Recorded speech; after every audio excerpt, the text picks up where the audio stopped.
Hey folks, this is Rhykker, and Blizzard just promised the biggest season yet for Season 3 of Diablo 4. After a week of teases about Season 3, we got today the live stream where they went into full details. They spoke about the season quest line, the new robotic companion that we get, the new vault dungeon types that we're getting, the Arcane Tremors overworld event, the Gauntlet leaderboard activities, and they even touched upon class balance changes. So in this video, we'll give a recap and some thoughts on what we learned. They started by talking about a couple points from Season 2. The Uber bosses that were added for target farming, different uniques that's staying in the game, but they did mention they'll be making some tweaks. They didn't go into any details, so I'm wondering what those tweaks might be. Abattoir of Zaeith is not coming to Season 3. They are, however, planning additional endgame activities for the future. They said they got a lot of feedback about the Midwinter Blight event. We're going to be having more holiday events in the future, and they're going to apply the feedback to those future events, and we should be hearing about a new holiday event relatively soon. I guess it's going to be a Valentine's Day event? Now, as for Season 3, that's beginning again on January 23rd, and they said biggest season of D4 yet. Now, yes, of course, we've only had 2 seasons. Season 1, underwhelming for me. I didn't feel it was particularly big. Season 2, though, I thought it was a very big season, given that they added the Uber bosses to the base game, they added the season theme, they had the Midwinter event, they had the Abattoir of Zaeith. It was a lot of stuff, and I really thought that Season 3 would be a smaller season, but they are promising bigger. And the major Season 3 mechanic is that you're going to get this little pet that follows you around and does damage, helps your build, and you're able to outfit it with a bunch of customizable skills. More on that in a bit. Now, very briefly, the lore and narrative for Season 3, different from Seasons 1 and 2. Season 1 and Season 2, all evil, malignant stuff arising because of Lilith. Season 3, different direction entirely. They actually dug into some old Diablo lore for this. They went into the Sin War, the mage clans. I really appreciate that. But real fast here, in the past, old mages Zoltan Kuhl, fan favorite, and a new mage called Ayujan. They were experimenting with constructs, basically fantasy robots. Zoltan Kuhl gave up and moved on, but Ayujan never did. However, at some point, this demon named Malphus managed to invade these experimental laboratories and take control of these constructs, and now that he's taken control of the constructs, he wants to expand further out into Sanctuary. I got a whole lore series if you're into that kind of stuff. We talk about the mage class, we talk about the Haradrim and Zoltan Kuhl.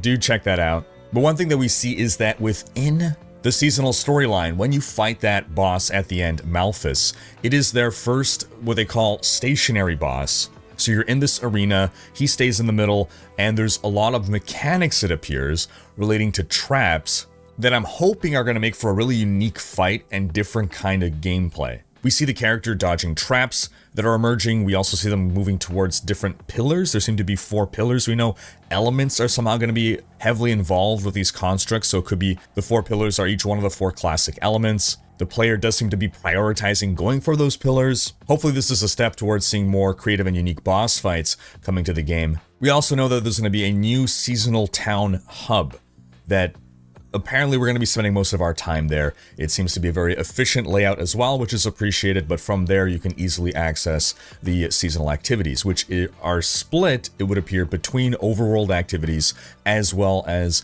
these new dungeons called vaults.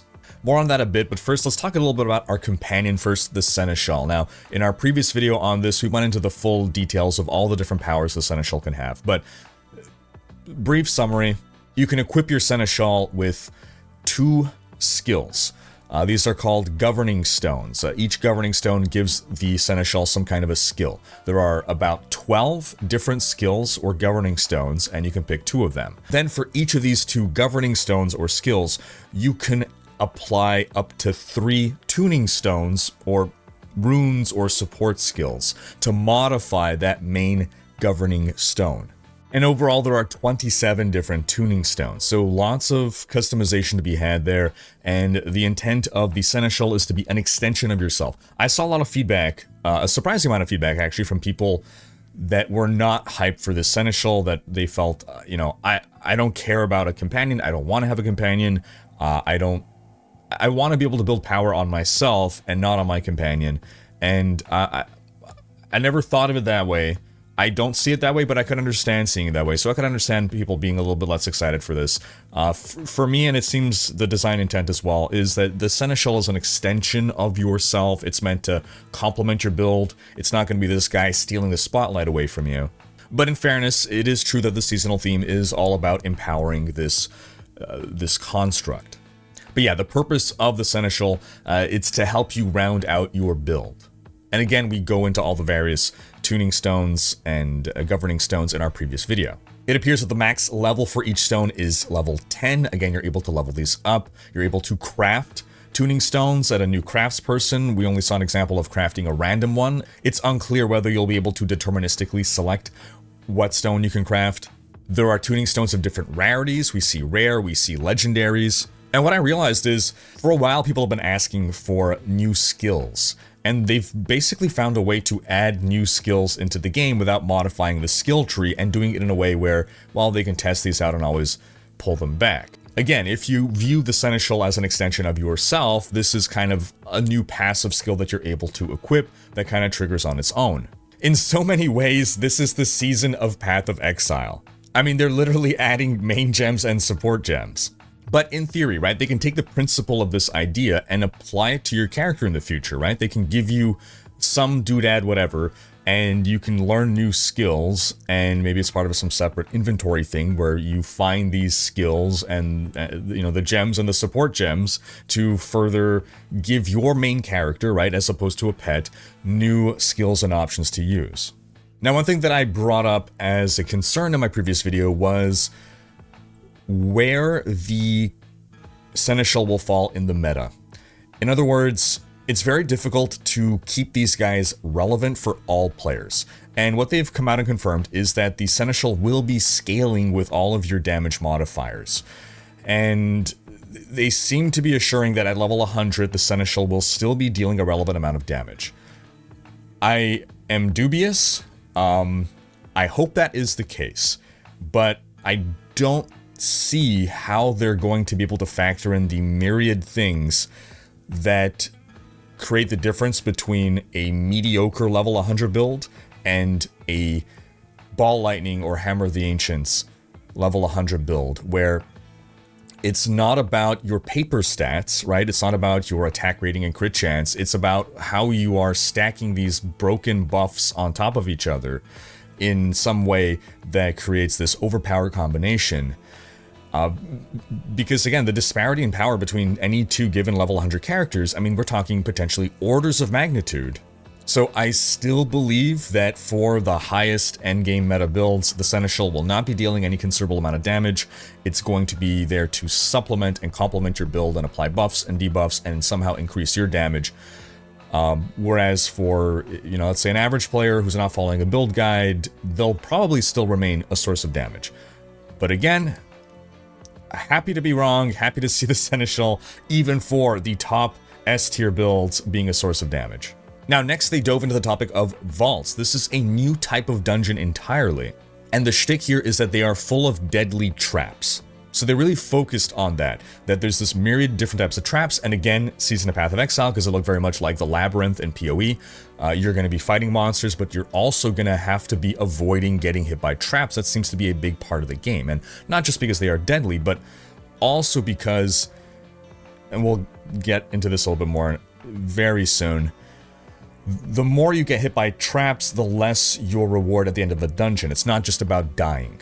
But yeah, typically these vaults end with this mega fight against waves of enemies while also avoiding traps, and then capped off by killing an elite monster. And if you survive, you're then able to open a treasure room.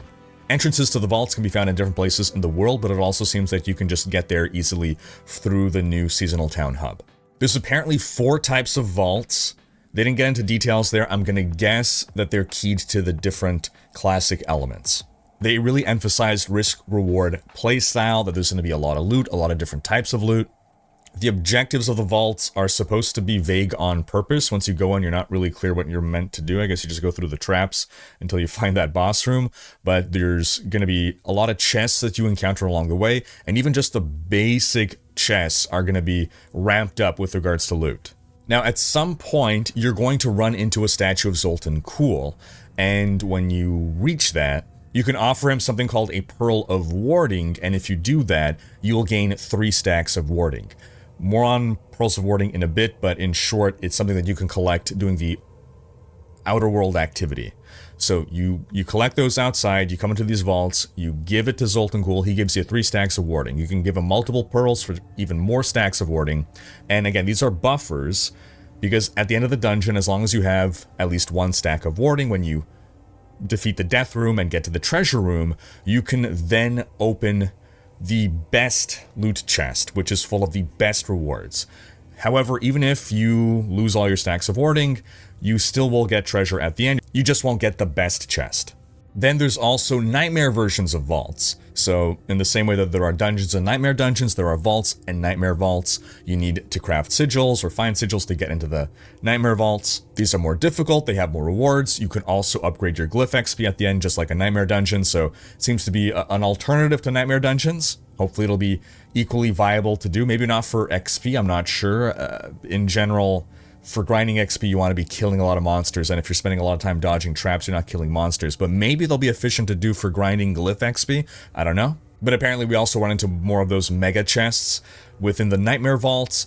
Uber Uniques, however, that remains for the Uber bosses. I mean, you can always find Uber Uniques anywhere, but your best odds will remain the Uber bosses. These vaults and Nightmare Vaults are not intended to be a place to farm Uber Uniques. But yeah, you'll be able to craft specific vault sigils if you want to just target specific vaults, which suggests to me you might have reason to want to target farm specific vaults. And then there is the Mega Uber Vault, which has an Uber version of the boss from the quest, Malphus, and it's supposed to incorporate all the elements of the 4 different vaults. And why do you want to fight Uber Malphus? He doesn't have any specific Uber unique drops like Uber Duriel, but he does in the form of Uber unique. There are 2 Uber unique chase item governing stones. And we actually had one of them revealed in a PC Gamer interview, saying that it's basically going to be like a Shaco that gives you +4 to all skills. So it's actually a tuning stone, sorry, not a governing stone. It's a unique tuning stone. The supported skill grants you +4 to all skills when used for 2 seconds. And there's a second unique stone that we don't yet know what it is. Then the overworld activity, Arcane Tremors. These are going to be localized around entrances to the vaults, and they seem to be spread everywhere in the world. You'll run into roaming bands of constructs, but you're looking for things called cores, which you're going to collect in order to draw out lieutenants. And if you collect enough of these cores, you can then deposit them in a brazier to summon a Herald of Malphus, which will get you cool rewards like those pearls. So that's a lot of words and jargon, but basically it sounds like it's going to operate pretty similarly to the Season 2 Blood Harvest thing, where you go around, you're collecting the stuff to put into the thing to summon the dudes for the nice big fight with big rewards. And I think this is good. It's an overworld activity anyone can jump in on, and that was like the most fun, or one of the most fun things about the Blood Harvest, right? Is everyone in that zone, all random people there are like, they're all farming up their stuff, and then whenever they do the try turn-in to summon the mega fight, everyone starts coming in there to participate, and people start doing rotations of turn-ins. So I really like that they carried that same spirit of the Blood Harvest. I do hope that, like Blood Harvest, it also makes for a really efficient 1 to 50 leveling and gearing method. Because that was another thing that I really liked about Season 2 was the Blood Harvest, an amazing overworld zone that changed how we leveled from 1 to 50, which a lot of people find to be, you know, a tedious or boring part of the game. And it's like, well, as long as, you know, we're getting a different way of doing it, that is also more efficient than without having this. It's fun again. So in Season 1, right, we just had these malignant tunnels, and that's really all the game sent you to do, in these little mini dungeons. And Season 2, we really just had this overworld event. Season 3, we're getting vaults, which are dungeons, and we're getting overworld events. So it sounds like we're going to have a lot greater mixture of activities within Season 3.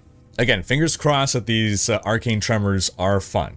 Alright, next they spoke about the Gauntlet. This is the leaderboard activity. You must have unlocked World Tier 4 to participate, and these are balanced for level 100 characters. You can enter at any point, but they are balanced for level 100 characters. These start several weeks into the season, and the reason for that is they want to give people time to fully gear up their characters and be ready for them.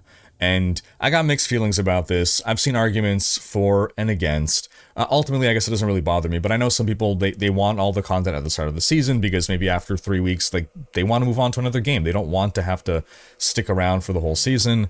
But on the other hand, I see people talking about how, well, not everyone can keep up with the blasters who make it their job to play the game, and in week 1, they've already kitted out their character. They need more time to gear up their character. This way, it becomes about skill and build choice and not about just who has more free time. We'll be getting more info on when exactly the ladder starts soon. Now, what's interesting is that the Gauntlet is another completely new dungeon type. I was concerned that we would basically just get, well, let's put it this way. We have dungeons. We have nightmare dungeons, which are harder dungeons. And then we had Abattoir of Zir, which is basically just even harder dungeons. And so I was like, okay, well, Gauntlet's probably going to just be even harder dungeons. But it's not. It's something different. It is a dungeon, but it's a new dungeon type. And, well, first off, so it's a fixed tier weekly rotating dungeon. In other words, the dungeon changes once per week, so every dungeon, every week, has its own separate leaderboard for you to climb and become the champion of. But it's always exactly the same for that week for all players. Same layout, same monsters, same everything. The only difference is the character that you bring in and your skill. This is to ensure maximum fairness of competition, and I think this is a great decision to make. Part of the issue with Diablo 3 leaderboards was Greater Rift fishing, that everyone gets a randomized dungeon, and some dungeons are exceptionally more lucky than others. So if someone beats your clear, is it just that they got a luckier dungeon, or is it that they're actually more skilled than you? Well, maybe if it's you and your friend, it could come down to luck. But the top players, they are all just spending hours a day entering and exiting dungeons to try to get a lucky dungeon before trying. So all the top clears are all done with the luckiest dungeons. It's a miserable way to play the game, but because it's effective, people have to do it. So Fixed Seed eliminates that. Great decision. But then the other thing that's interesting is that these are non-linear dungeons. So there's not just one path to go through to kill things. The objective isn't just to see who can get the best time on completing the run. The objective isn't just to get to the end and beat the boss. It's a dungeon with multiple paths, and your objective is to get a high score. And you get score by killing monsters and also by opening certain locked chests, which you find keys for throughout the dungeon. So it's going to be about move speed, it's going to be about clear speed, it's going to be about deciding what path to take through the dungeon, and you'll likely want to be trying this multiple times, different strategies. Maybe your build might be a slower build, so you might have a different strategy than a faster build. Again, depending on clear speed, your area damage, your single target damage, you might want to go for certain monsters, avoid certain other monsters. And the example that they showed us, in fact, as soon as you walk into the dungeon, boom, you are smacked with a dungeon boss.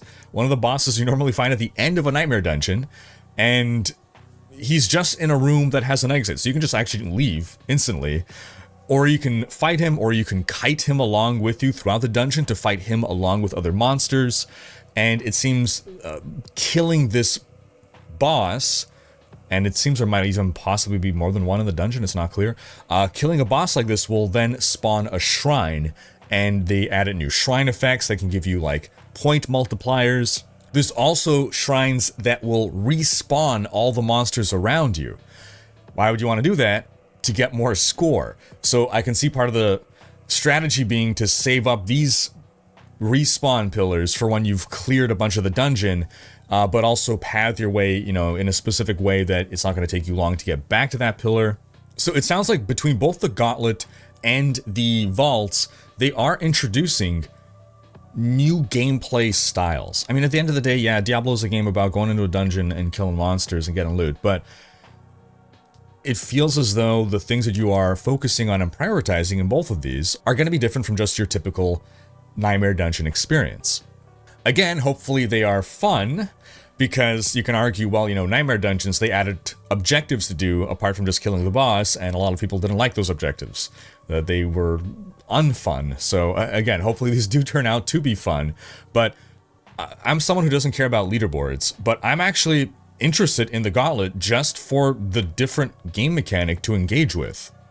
Now, speaking of the leaderboard aspect of it, there will be a separate leaderboard for every class, so you can be the top of the Druid leaderboard. There's also leaderboard for 2-player, 3-player, 4-player. There's separation for hardcore and softcore.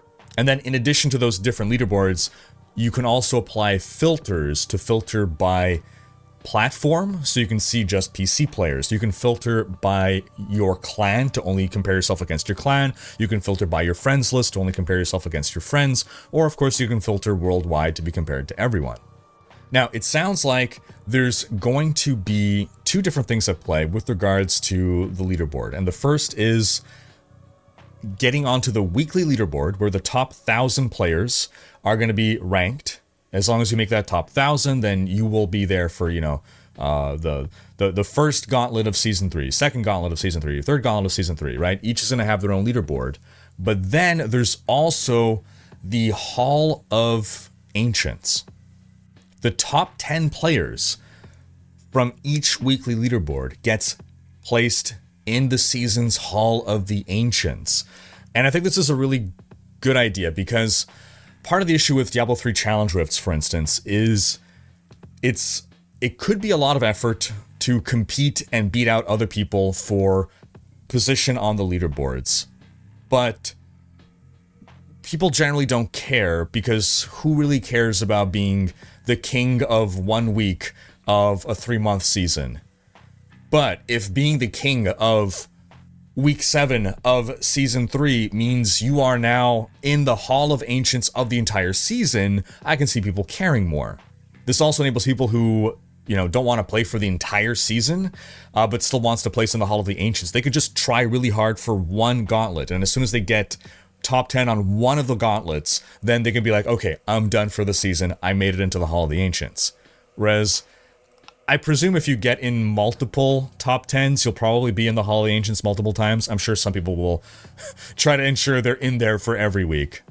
But I just thought it was a nice way to balance the short-term and long-term reward there. And speaking of reward, if you don't place on the leaderboard, I'm a little unclear about this, but there are also, if you are not a top player, the game gives you things to work towards, and these are called seals. So each weekly ladder will enable you to kind of beat certain score benchmarks, and as you beat those score benchmarks, you earn seals and you kind of rank up, eventually getting the Seal of the Worthy. And getting the Seal of the Worthy is kind of the game's way of saying that you are now ready to hit the leaderboards. So for some people, the objective might be to get top 10. For some, it might just be, I just want to unlock the Seal of the Worthy, just to kind of meet my minimum standard of saying, yeah, I did good this week. Now, that said, the rewards here for the Gauntlet are entirely cosmetic and bragging rights. You can display these seals, other people can see them, but you're not getting, as far as I understand, any kind of power, XP, items, loots, or anything from the Gauntlet. It is just a competitive activity. And there are no restrictions on how many times you can run the Gauntlet. You're not limited, you're not time limited, you're not limited in any way, because you will want to practice, you will want to try again if you are trying to push for, top 10. Also, you'll be able to inspect the players on the top leaderboard clears. Like in Diablo 3, you can right-click, you can inspect and see the full build. The thing, though, is that you don't actually see a snapshot of their build. You see whatever build they're using now. So, it's probably going to be different from what they actually used. So, I question the utility of this feature, but we're getting there. They also gave us some updates on the Battle Pass and Season Journey. They saw that people generally didn't like and weren't completing the PvP objectives, so they're removing some of those. They are making some of them easier. Overall, they've ramped up the rewards for the Season Journey. They noticed people, I guess, didn't really care so much. I know myself personally, the only reason I cared to complete the Season Journey was to, 1, unlock the cosmetics, 2, because the seasonal questline was forcing me to complete the season journey, but I didn't really care for the like in-game rewards, the non-cosmetic rewards. I didn't think were significant enough. So they're bumping those rewards up to incentivize us to want to complete the season journey more. They are removing the requirement within the seasonal quest line to have to stop and do season journey. So now you can just blast seasonal quest line if you want to, ignore season journey. But if you do the season journey, you're going to get some of those governing stones, some of the tuning stones sooner. They're working those into the seasonal objectives. They're also, towards the end of the seasonal objectives, giving us item level 925 items to better reward us for completing the season journey. They're also changing the seasonal blessings, catering them more to Season 3 mechanics like tuning stones. And so that wraps up the seasonal offerings. Overall, very promising. And next they dove into the balance changes. We're going to get the full patch notes tomorrow, but they just hit upon some big picture topics. They did stress that new uniques are coming for every class, at least one, and they gave us a class-by-class breakdown. For the Barbarian, it seems Charge is the big winner here. They're making massive improvements to Charge, moving a lot of the power off of aspects and onto the baseline skill. It's now going to do about 10 times the damage it used to do. They're also buffing some underused key passives. And they're changing shouts in a way that they don't want players to feel like they must run with the 3-shout meta. I look forward to seeing how this pans out. This has been a big problem for Barb build diversity since launch. For Sorcerer, they recognize that, hey, Sorcs just have Frost Nova to apply vulnerable, so now Lightning Spears can apply vulnerable too. They're buffing some of the Paragon Legendary nodes. Overall, the builds getting a lot of love here are going to be Meteor and Elemental Summoner. For the Rogue, they're buffing underused skills and skill upgrades, so no buffs to Twisting Blades or Poison Imbue there. They're also trying to buff ranged builds, changing a lot of the ranged uniques. We're also going to see Caltrops being more viable. For the Druid, they're buffing underused spirit boons, like the Thorns one. Rabies is getting a big buff and a new legendary. Big stuff coming for Lightning Storm. That might be something worth building towards. For the Necro, we got a bit of love for the Blood and Iron Golems. Big redesign to Bone Spirit upgrades. So Necro builds on the rise are going to be Golem and Bone Spirit related. Also, huge quality of life change. Oh my gosh. Friendly players and minions can now move through Bone Prison. I'm fed up of getting stuck in Bone Prison when fighting a world boss because some Necro doesn't know how to be a team player. They also spoke a bit more about their class balance philosophy, and they realized the need to balance two seemingly competing ideals. And one is players like to find powerful builds and feel like they've, I feel good that I've, whether I'm following a build guide or I've found this build myself, they feel like they're having fun being this powerful now. And they don't want players to feel like, well, this is going to get taken away from me at any moment. But then on the other hand, they recognize that players also want the meta to refresh every so often. They don't want the same builds to always be the most powerful builds, because then people complain that the game and the meta is stale. So it sounds like overall their philosophy is if something is powerful due to a bug, they're going to bug fix. And they admit it that Ball Lightning is so powerful because of a bug. And it sounds like they also will just outright nerf things that are way too powerful. So on a point-by-point basis, Ball Lightning is so strong because of a bug. Rogue was getting more combo points because of a bugged interaction with a unique. There are issues with the Rogue, Twisting Blades, and Poison Imbue interaction.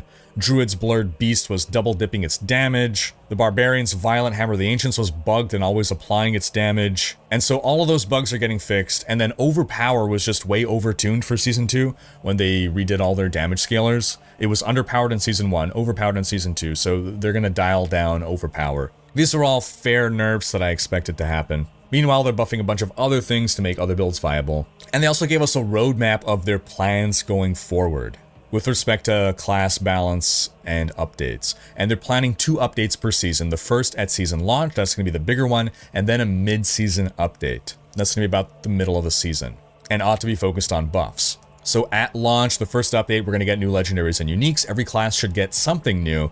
There'll be balance updates. There'll be many buffs, a few nerfs. There's going to be bug fixes, and then potentially updates to like monsters or drop rates or other systems. This is also when they would roll out their bigger updates, like when they did the resistance rework. Then in the mid-season patch, that's when they might bring in past fan favorite things, like the way they brought in the Malignant Rings in Season 2, which are carryover powers from Season 1. And again, we can expect about 1 per class here. Every class should get some love.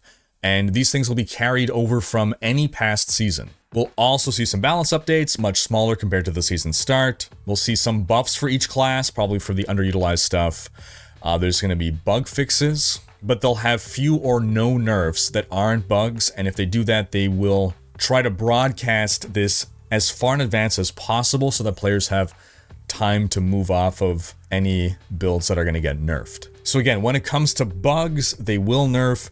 When it's something that's just really strong though, they're going to have to evaluate, is it having a negative impact on the game? Is it having a negative impact on the meta? Is it making other builds unviable? And also they're going to want to see what the community feedback is. If the community seems to overall not want this to be nerfed, they're not going to nerf it. If the community does seem to be agreeing like, oh, well, you know, this is busted and whatever, then they'll be more likely to take action. Ideally, they want to lean towards not changing things unless it's making the state of the game unhealthy. As a recap of some of the other changes coming with Season 3, Hell Tides are going to be up most of the time. They'll only be down for 5 minutes now. WASD is coming to PC. They're introducing a new way to respec that's going to be better quality of life. For console players, major changes to gold trading. That's going to be a lot better quality of life. Also, in World Tier 4, we're going to get higher item scaling. It's going to be easier to get 925 gear from more greater variety of activities, like pushing higher nightmare dungeons. You'll also be able to get increased opportunities to earn Beast in Ice summoning materials. For Season 3, they're also bringing back the Support a Streamer program, where on Twitch, if you sub or gift a total of 2 subs, so you can sub yourself and gift a sub to pretty much anyone who's going to be streaming Diablo 4, then you can earn this amount over here. Just got to make sure your Gauntlet account is linked to your Twitch account. In the Q&A, they said that they're still looking into group finder stuff and more social things. They said they're aware of people asking for a bigger field of view, but they have no plans yet. They reaffirmed that the changes to the Codex powers, a massive update, is underway. It's going to be part of a future season. I'm going to guess probably not even Season 4 at this point. And that about wraps up what we've learned and what we know so far about Season 3. So I'm more hyped about Season 3 than I thought I would be. Again, I was expecting a smaller season after Season 2. I thought they just unleashed their full salvo on Season 2, but they still had ammo in the tank for Season 3. I think it's a very positive indication of where the game is moving and what kind of content we could expect from the team. Does this save D4? Does this fix D4? Of course, there's still the major itemization rework coming in Season 4. That's going to be the big thing for me. Pending that change, I think reevaluating where the game is, that's a fair point to reevaluate. Season 3 is not going to save or kill D4. If there is going to be a ride or die, it's going to be Season 4. For now, if you enjoyed Season 2, Season 3 is looking like it's going to be another banger. Even if you just get a couple of weeks of fun out of it, is it going to keep you for the entire 3 months? Unlikely, but it looks like we're definitely getting this season some crunchier things to bite into. But I turn the question to you folks. What are your thoughts on Season 3? Do you plan to play? I know some people were just completely turned off by the whole construct thing. That's like kind of too sci-fi. It's not what they want to see in Diablo. That's understandable too. I'm fine with it as a one-season thing. I would not want to see these constructs everywhere in Diablo all the time. I do agree that it's not super fitting with the setting, but again, as like a localized thing, I could imagine, yeah, Zoltan Cool having these robots.